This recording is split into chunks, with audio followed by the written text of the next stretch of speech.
Nadie pone en duda que si miramos a grandes rasgos la situación de los países europeos a comienzos y a finales del siglo XIX, los avances habían sido notables. La producción económica se había multiplicado. La población de Europa aumentó notablemente gracias a las mejoras en la producción y distribución de alimentos y a los avances sanitarios e higiénicos. La producción a gran escala de nuevos bienes de consumo hacía la vida más confortable. La revolución de los medios de transporte favorecía el intercambio de mercancías e ideas. Pero, ¿qué crees que opinarían del liberalismo y de la revolución industrial las personas, hombres y mujeres, adultos y niños, que trabajaban en las primeras fábricas y minas? La revolución industrial dio origen al nacimiento de un nuevo grupo social, de origen campesino, el proletariado, llamado a convertirse en la mano de obra barata que permitió los grandes beneficios de las primeras industrias y minas. En los inicios de la industrialización no existían leyes ni normas que regularan las nuevas condiciones de trabajo de la clase obrera. El liberalismo económico defendía que el Estado no debía controlar la economía ni imponer normas, dejó que fueran los propios protagonistas, patrones y empleados, los que libremente negociaran salarios, jornadas de trabajo, etc.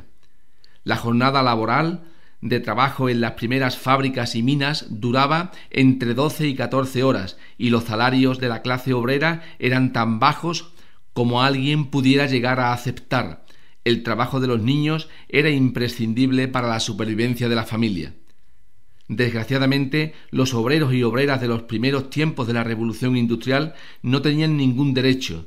El salario no daba ni siquiera para comer y en caso de paro, incapacidad, accidente o enfermedad, la única alternativa era la caridad, que los primeros gobiernos liberales dejaron en manos de las instituciones religiosas.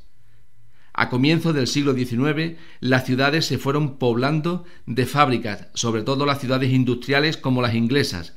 En grandes naves mal ventiladas y sin apenas luz se acumulaban obreros, obreras y máquinas a vapor, con sus calderas quemando continuamente carbón. Las condiciones de trabajo eran infrahumanas. Las casas de los obreros estaban en las inmediaciones de las fábricas y de las minas donde trabajaban, zonas en las que las malas condiciones higiénicas y sanitarias hacían que nadie en su sano juicio y con medios suficientes quisiera vivir.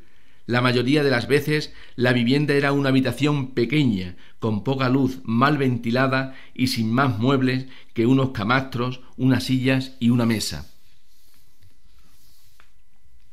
Como habrás imaginado, esa situación de explotación salvaje no podía mantenerse eternamente. La clase obrera tardó un tiempo en tomar conciencia de su fuerza y en desarrollar estrategias de lucha para mejorar su condición, pero todo llega. Debido al mayor desarrollo de la industria, fue Gran Bretaña el primer país en el que la clase obrera comenzó a organizarse y a luchar por sus derechos. Se denomina movimiento obrero a la lucha organizada de la clase trabajadora para mejorar sus condiciones de vida por medios pacíficos normalmente y violentos en ocasiones, con objetivos a veces revolucionarios, transformación total de la sociedad, o simplemente reivindicativos, mejora de la situación de la clase trabajadora aceptando el modelo social vigente. El ludismo fue un movimiento social que se caracterizó por la oposición a la introducción de maquinaria moderna en el proceso productivo. Se desarrolló durante las primeras etapas del proceso de industrialización y dio lugar a violentas acciones de destrucción de máquinas. Se inició en Inglaterra y desde allí se extendió a Bélgica, Alemania, Francia. Su origen se remonta a la acción de Lud, su líder, un tejedor que en 1779 destruyó el telar mecánico que manipulaba. La causa principal que desencadenó los disturbios fue la precaria situación laboral y social creada tras la introducción de la moderna maquinaria en la producción de textiles, arrastrando a la ruina a los telares tradicionales, impotentes a la hora de competir con las fábricas de reciente creación. El Parlamento inglés impuso la pena de muerte como castigo a las personas que atentaran contra las máquinas y en 1813 18 obreros británicos fueron condenados a la horca. Las primeras asociaciones de obreros surgieron también en Gran Bretaña. Agrupaban a trabajadores de un mismo oficio que discutían sus problemas y proponían formas de protesta coordinadas.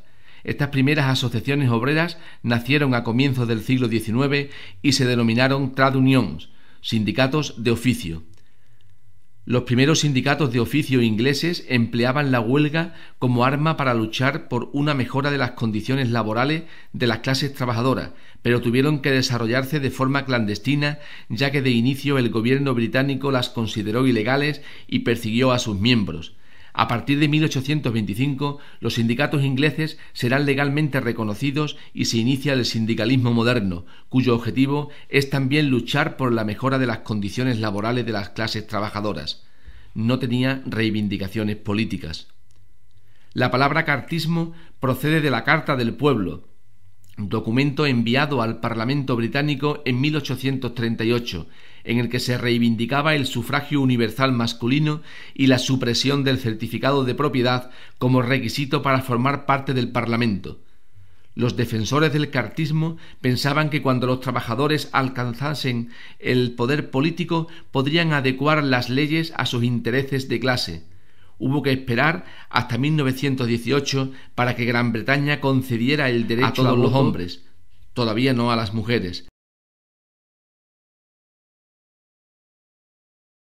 Sin embargo, su presión, unida a la de la trade union, provocó el temor de la burguesía británica y motivó que los gobiernos liberales empezaran a adoptar tímidamente las primeras leyes reguladoras de las condiciones laborales de contenido social, como la Ley de las 10 horas.